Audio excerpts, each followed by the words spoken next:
Welcome to Back on the Broomstick, a modern witch's spoken word grimoire, where two witchy friends from way back are reconnecting to their pagan roots after a long period of mundanity. We're rewalking the path of the wise and trying out all the latest spells, rituals, and magical theory in today's witchcraft and pagan practices. So grab your wand and your incense, your cauldron and your crystals, and join us as we get Back on the Broomstick. Hi, and welcome to Back on the Broomstick. I'm Layla, and on this episode, we continue with our 7-part series on Deity. This episode will begin the Maiden, Mother, Crone, Warrior series, and we're starting with the Maiden, the spring goddess of beginnings and renewal and the start of everything. And I'm Chelle, and I am so ready to talk about that youthful side of the goddess, that pure, that young, vibrant, ready to burst out just like a flower bursts out of the ground aspect of the goddess. Oh, you make her sound so sweet and innocent. Well, you know, we all have that side. Do we? Do we, though? Well, most of the time when people picture the maiden goddess, she is that Ostara, that fresh-faced spring goddess. Beautiful flowers in her hair, dancing through a flowery field. Yeah. Or, you know, Persephone getting snatched down into the underworld. All those aspects. Well, yeah, there's that too. There's that too. But yes, before we start with the maiden goddess, let's talk about the triple goddess and the fourth face. That's the hidden face. But let's talk about the concept of Maiden Mother Crone that we're going to kind of dive into in this series. What is the Maiden Mother Crone? Why do we talk about that, and where did it come from? I kind of look at it almost like the phases of my life.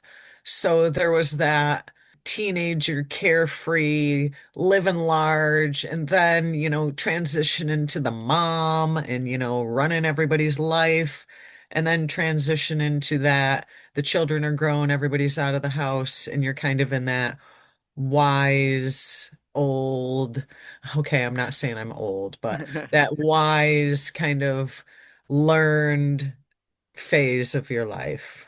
Before we go any further, I have to point something out, Chelle. Oh God, what? Okay, remember way back when we started this deity series with the young god, the youthful god? Yeah. You saw him as that little baby god, that cute little son baby god, right? Well, yeah. But the young goddess, the maiden, is a teen. She's the teenager, that young woman. Okay, okay, now that you say that, I see what you're saying, but we all have like a vision, and that's my vision. Are you knocking my vision? No, I just think it's funny that you think the god is the baby and the goddess starts out as a teenager. Well, I guess, yeah. We all have biases. It's all right. But, again, there's that warrior aspect that can be kind of, I think, weaved throughout all three phases. I don't think it's necessarily something that has a quote unquote age range to it, that warrior aspect.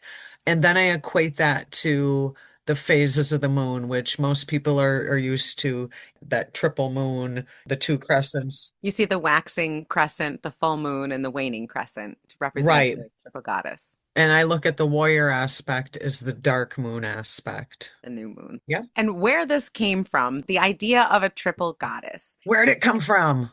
The idea of a triple goddess that rules over different aspects of your life has been around for a while, from a lot of different places, philosophers, religions, and one of the more modern people who wrote about goddesses that fit into different aspects was Aleister Crowley. And Crowley, in 1929, wrote a book called Moonchild, and he talked about the triple goddess, Artemis, Diana, Isis, as the maiden, Persephone as the lover, and Hecate as the crone. And he's the one who kind of associated her with the full moon, Diana, the new moon in hell, Hecate, and the half moon as a state between as Persephone. Again, that maiden, mother, crone kind of aspects going into it. Another reference, and the one that is usually credited with coming up with the specific labels of Maiden, Mother, Crone, is from Robert Graves. Robert Graves, man. Robert Graves in 1948 wrote a book called The White Goddess, and he talks about the triple goddess in that book as mother, bride, layer out, which, is like the...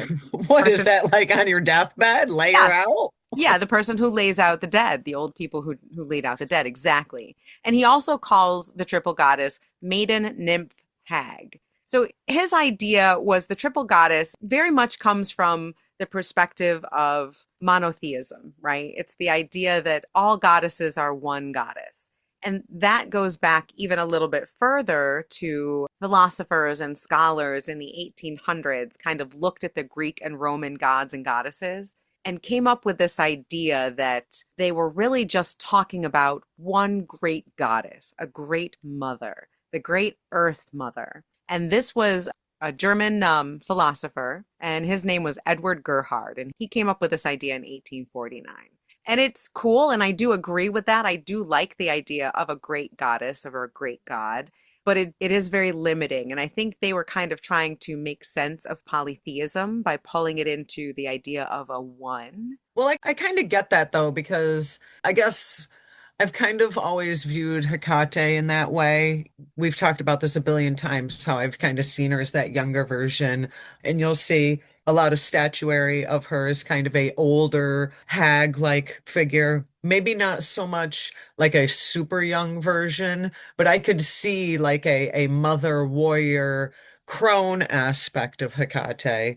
And also in Diana, I mean, there's multiple goddesses I can see where they've been portrayed throughout history, all having those three aspects. There are a couple, but this is a bigger idea that all goddesses are one goddess, that all goddesses are aspect of one great goddess, and all gods are aspect of one great god, which I do ascribe to a little bit. I think I ride the fence on that belief. Yeah, I will also say that I do work with deities as individuals, but I Correct. also have a feeling of a sense of wholeness with this idea of the overarching great mother and great father ideas.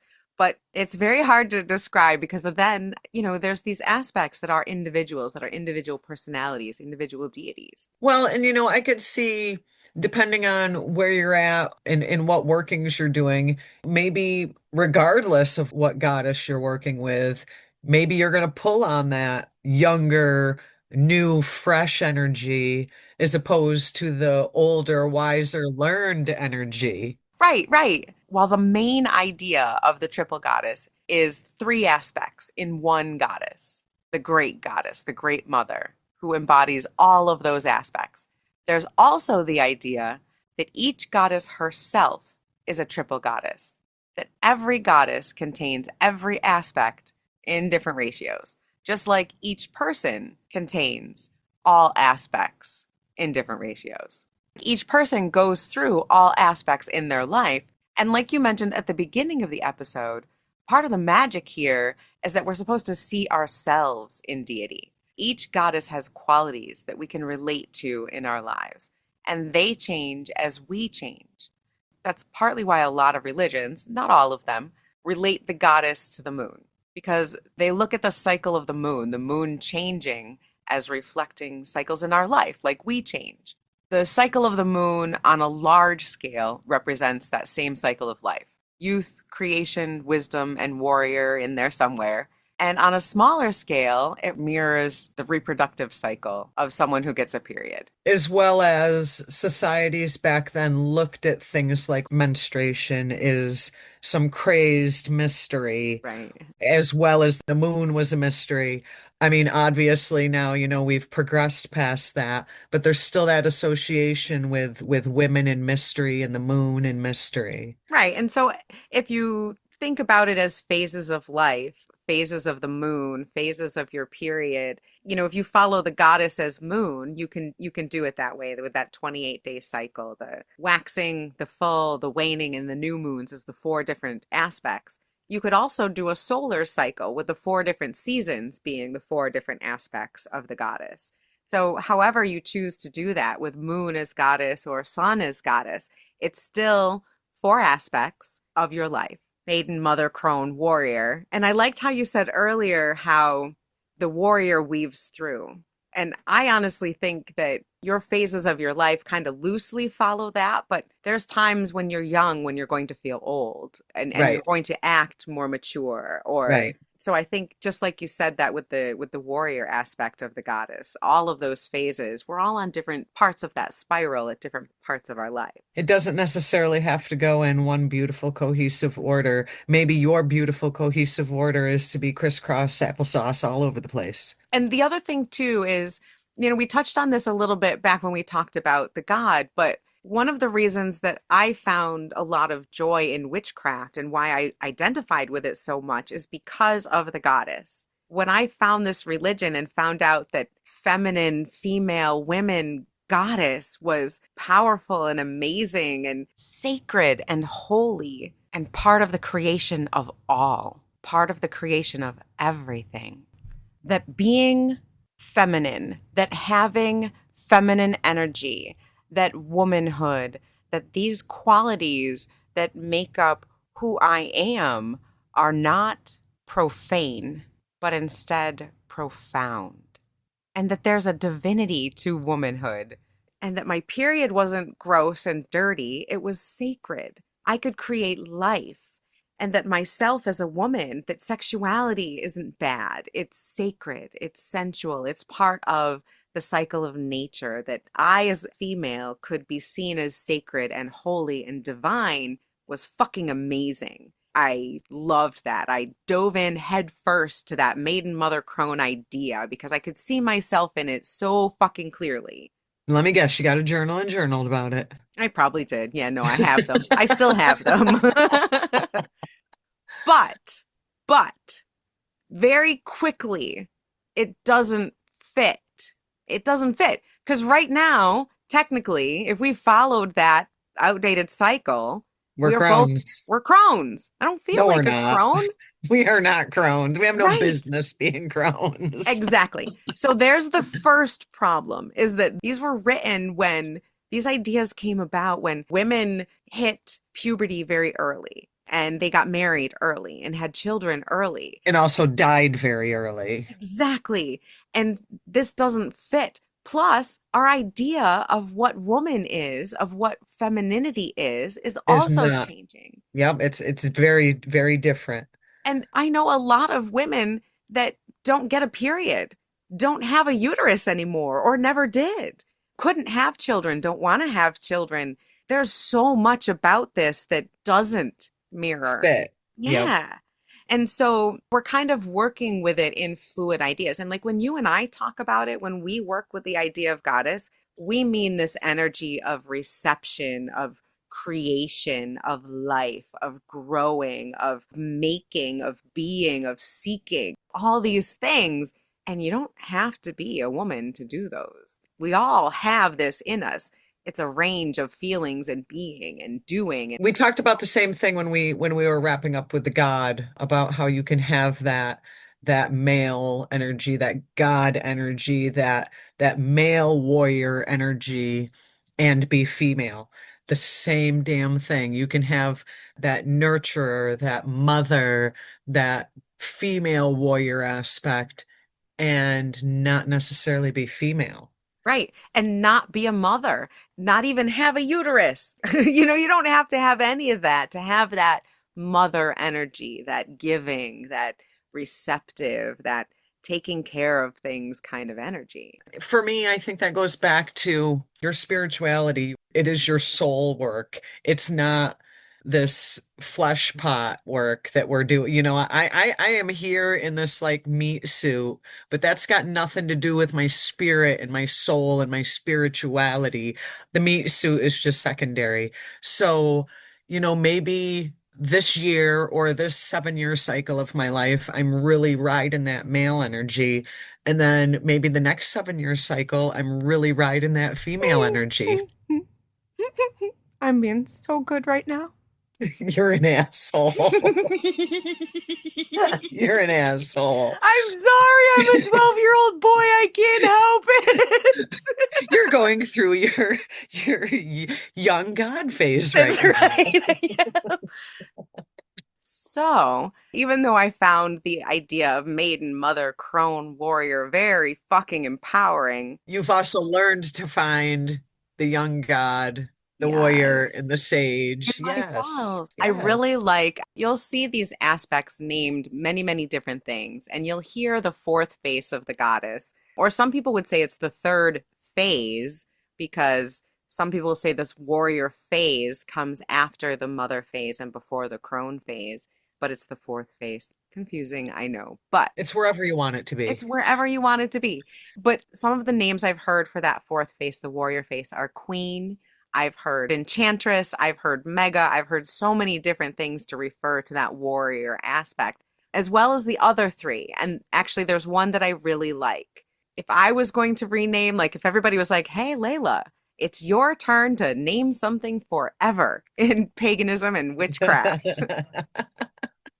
I would rename the triple aspect of the god and goddess to the same thing. And I really like seeker, maker, sage. But you're still forgetting that fourth phase. I'm not because there's the warrior phase. It's that fourth face, that hidden face, but we all default to the triple, right? It's the triple crescent of the Right, moon, the triple god, the triple goddess. right. So if I was going to rename the triple, it would be seeker, maker, sage, and then I would keep the warrior aspect the same. And I would use that for both. I actually look at that fourth phase of the goddess as the dark face of the goddess.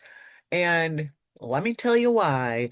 I think part of it is because I do associate it with the dark moon, the new moon, but also because that warrior spirit is much darker sometimes. Not always, but that warrior spirit is sometimes a lot darker than, say, your maiden aspect or your mother aspect.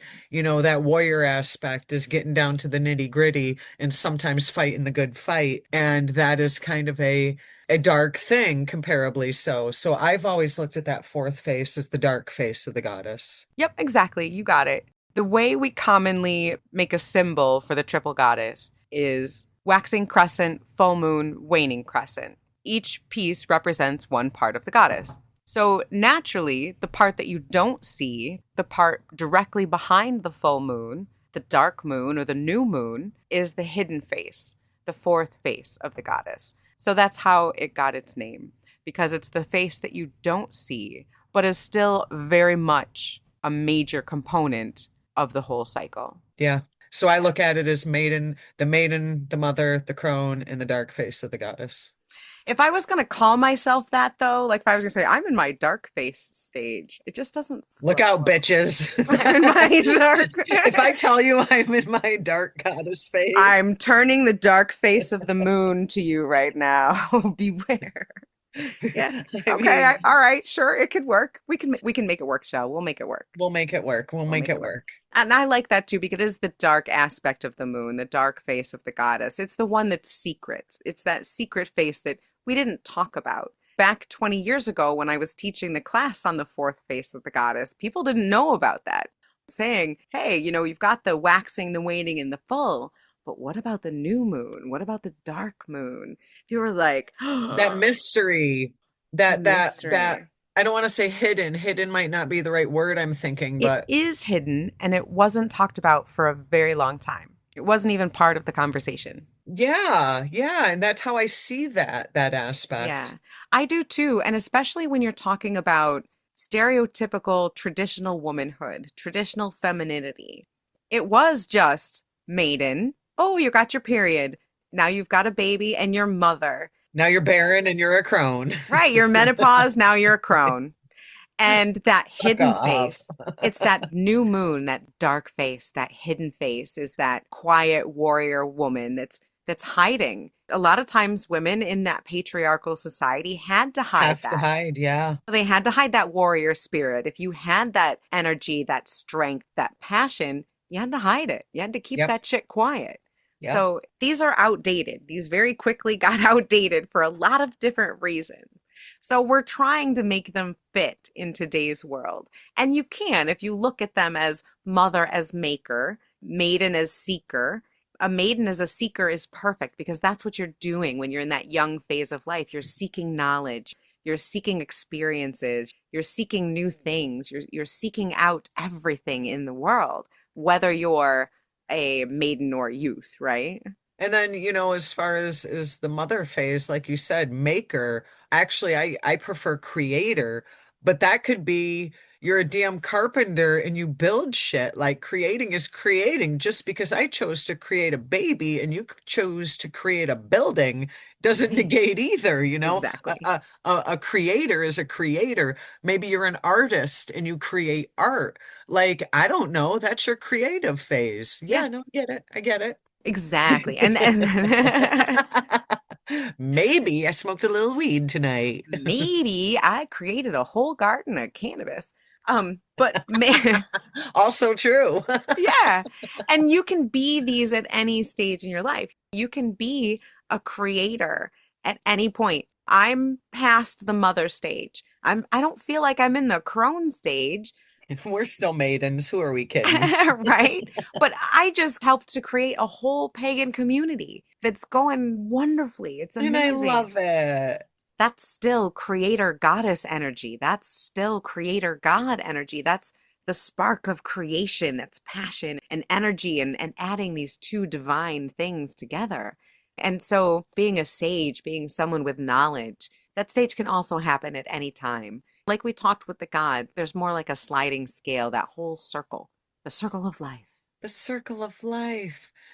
I think with this maiden aspect, we want to definitely point out that the seeker is probably the best association because you're in that, I looked at my first steps into witchcraft and those first several years is kind of like my maiden phase. Yeah. So, that was the time where I read all I could and I practiced everything I could, even if I shouldn't. And I tried everything I could, even if I shouldn't, because that was what I felt that maiden aspect was. And I came into witchcraft all those years ago, kind of wanting to walk that path of the goddess, for lack of a better thing. I'm Right. probably creating something or making it up, but kind of starting even though, well, I guess I was in the maiden phase of my life at that point, but I wanted to walk that path in those steps of going from that seeker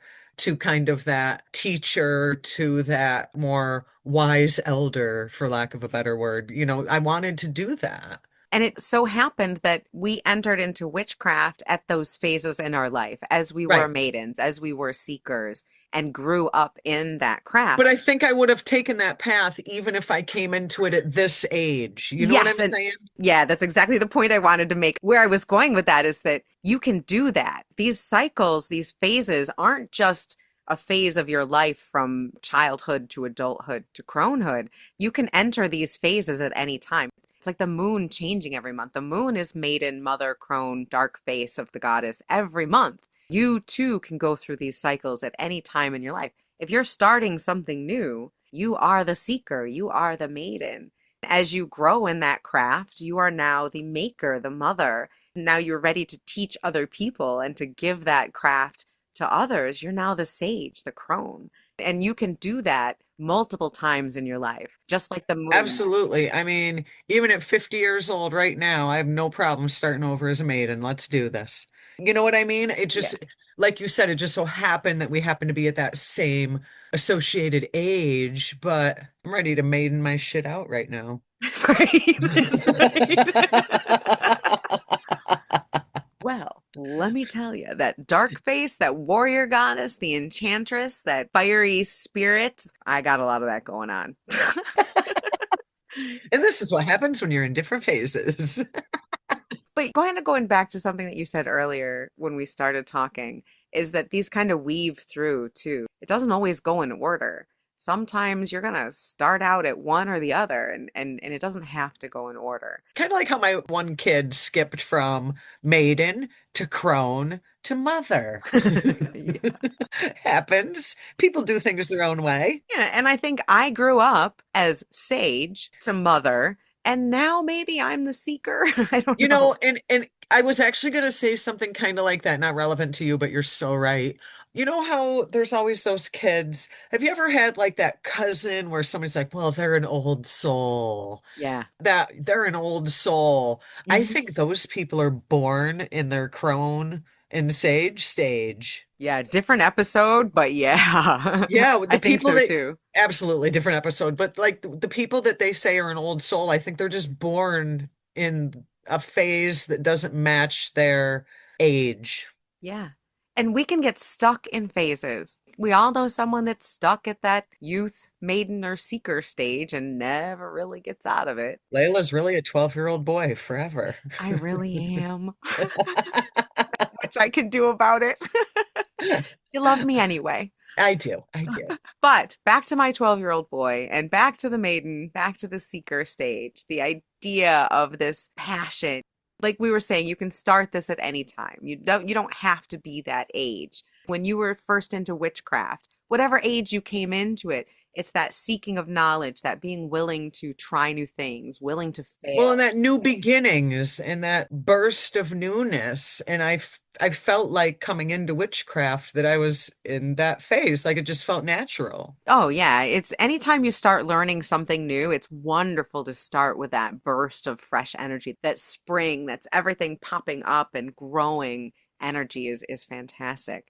She's the fool. She's the one that says, yes, I do want to go on this adventure. Yes, I do want to do this new thing. Consequences be damned. Exactly. Yeah, let's jump in. Let's walk off this cliff without even looking. Exactly. Yeah, she's ready to start all of that.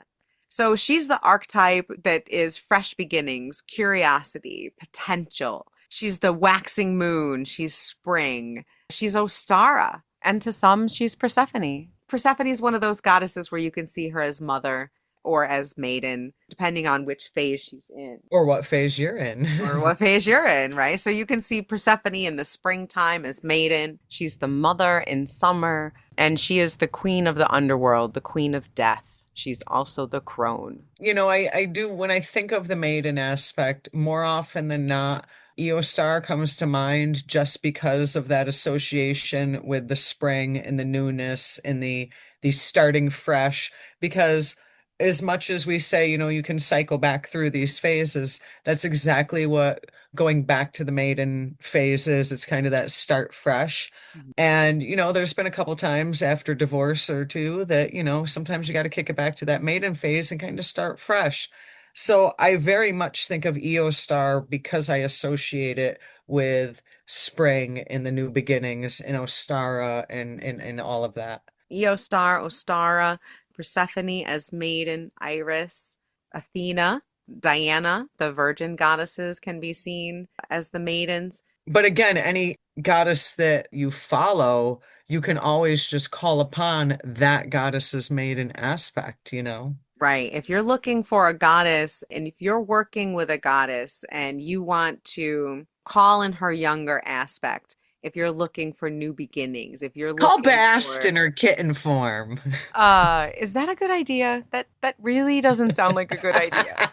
I feel like I would end up getting clawed. The kitten that's constantly biting and clawing, yeah. I don't know why that just popped into my head, but all I could think of is Bast as a kitten and like, oh shit. But that's a good point because sometimes being the maiden means you're going to get clawed. You're going to grab that kitten when you They're should. gonna climb up your curtains. Yeah. Shit in your shoe. Yeah. That's right. Yeah. Yeah, you're going to underestimate an opponent. You're going to underestimate an ally. There's things that happen when you're a maiden sometimes. You take those risks and it doesn't turn out. Exactly. Being resilient enough to recover from that and being okay with taking a new direction and It's kind starting. of part of the trial. Yeah, it's part of being that maiden. The youth bounce, right? I They go out, they play football, don't have they that play anymore. soccer, I don't have that youth bounce anymore. they go rock climbing, they fall down, then they go out and they party and they get up at 6 a.m. to go to work the next day. And it's no problem. The youth bounce. So go ahead and call on that energy when you need to be able to do too much, I guess, or when you need to. Have a fresh start when you need to kind of have no limits, no boundaries, and kind of more of a carefree spirit than a calculated spirit. Oh, I love that. Yes. When you need that encouragement of open eyes and an open heart, call the maiden, call the seeker. Caution to the wind. Throw caution to the wind. That's exactly right. She's got ambition. She's ready to start new things. She wants it all. The world is her oyster. So if you're starting an adventure, call on the maiden aspect of the goddess. So we've talked about where the maiden mother crone came from and the somewhat newish idea of the fourth face of the goddess. It's not really that new. It's just not as talked about as the three phases. Non-mainstream. Non-mainstream, kind of like us. Yeah. So stay tuned next week where we will be focusing more on the mother, the maker, the creator aspect of the goddess. I just want to make some clay now that I think about the mother aspect. Why clay? What makes you think about clay with a mother aspect? It was a ritual we did one time way back in the day with our community in the southern tier of New York, and it was making these little goddess figurines out of clay. And we like made these gorgeous little things. Oh my God, you have yours still. That's like 25 years I old. think it's older than that. And we made them, and it was so wonderful. It's funny because as soon as you said clay, I was like, You jumped I'm up. going to talk about those goddesses we made. I still have the Venus of Willendorf clay goddess I made when we did that community thing way back I in the beat you day. to it. And then you started talking about it. So I jumped up out of my chair. I had to go get it. She is always on my altar. Always on my altar. I love that. So yeah, that's what I think about. I think about that digging into clay and creating. Me too. See, that's why we're besties. That and a million other reasons. So many. But yeah, I thought about that too. And that's part of that maker, that creator energy. And I love that so much. So yes, we will talk about the creator aspect of the goddess on our next episode. In the meantime, be cognizant that little kitten Bast might be coming after us in the form of the Yule Cat. That's Ooh. true, the Yule Cat. And if you go over to our Etsy shop, etsy.com/shop/back on the broomstick, we do have an ornament that does have the Yule Cat on it. Oh my God, we have an Etsy shop. Isn't that nuts? It's really great. Thank you all, everyone who has made purchases at our Etsy shop. It's very, very cool. I'm very excited. Please send us pictures of you with our merch, wearing the sweatshirts, wearing the t-shirts, writing in the journals. You know, of course, somebody had to buy a journal. Yeah, one of them was me. But yes, thank you all so much for bearing with us as we ironed out all the kinks of our new store that we opened during Mercury in retrograde. Why? I don't did know. we do that? What it is that Layla is such a techie that she really thinks that she can somehow beat I retrograde. did. I did. And My she kind of hubris. can 3/4 beat it, and then that last quarter whoops you in the ass.